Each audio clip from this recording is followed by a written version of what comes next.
basic financial position for EVs is well known. They cost more to buy, but then they're much cheaper to run through cheaper fuel and also lower tax and lower service and maintenance costs. And if you're leasing, it's a similar story. Higher monthly lease costs, but lower fuel and other running costs.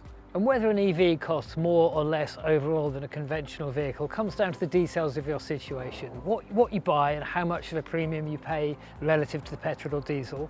What your annual mileage is, because of course the higher your annual mileage, the more likely that the savings on running costs will outweigh the higher purchase price. Where and when you recharge, because the really big savings on fuel costs come if you're able to recharge at home or at the workplace, and particularly if you're able to do so overnight.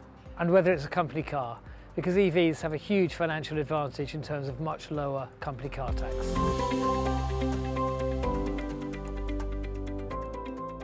Purchase price premiums for EVs vary, of course, but to give you some examples, the lowest cost Ford e-Transit is around £4,000 more expensive than the lowest cost diesel Transit. And looking at the Vauxhalls, the lowest cost Vivaro E is around £7,000 more than the lowest cost diesel Vivaro. In terms of the cars, the Kia e-Niro is around about £7,000 more expensive than the hybrid, non-plug-in hybrid version of the e-Niro. They don't do a non-hybrid version.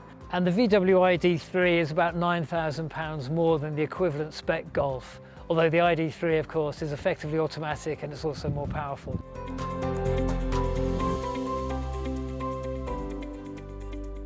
Electricity prices have been shooting up in 2022, as we all know, and of course to some extent that's eroded the financial advantages of cheaper fuel costs for EVs. But if you're able to recharge at the workplace or at home, the financial advantages are still big, all the more so if you can recharge overnight. EVs typically achieve around about 3.5 to 4 miles per kilowatt hour of electricity.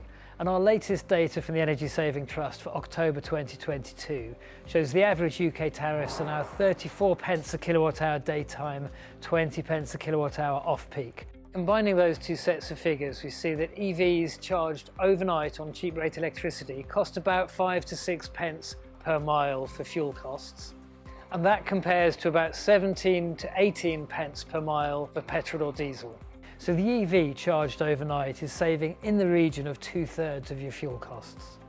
EVs charged at home or the workplace on a standard rate daytime tariff save about 50% on fuel costs relative to petrol or diesel. Moving on to the public charging, if you're using a non-rapid, so fast non-rapid charger, the savings work out at about 40% relative to petrol or diesel. And if you're charging on public rapid chargers, which now cost around about 56 pence per kilowatt hour on average, then the fuel cost savings relative to petrol and diesel are very small.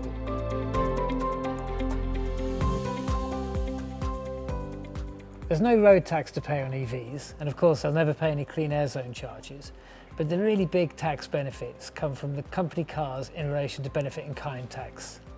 Electric cars currently pay 2% benefit in kind or company car tax, and that compares to anything from mid-20s right up to 37% for petrol or diesel cars. So the financial savings just from company car tax, benefit in kind tax alone would amount to thousands of pounds per year. There's also a 100% first year write-down allowance for EV cars and vans, which means in the year that you buy an EV, you can offset its entire cost against company profits in terms of your corporation tax calculation. And of course the employer also pays Class 1 national insurance contributions on the taxable value of a company car, currently 13.8% of that taxable value, so there are direct financial savings for the company as well.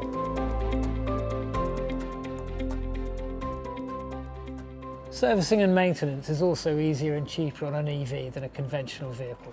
Consumer Reports in the US in 2021 found that the saving was about 50%, and I noticed that Ford are saying on their website that the e-Transit will cost about 40% less to service and maintain than the diesel version.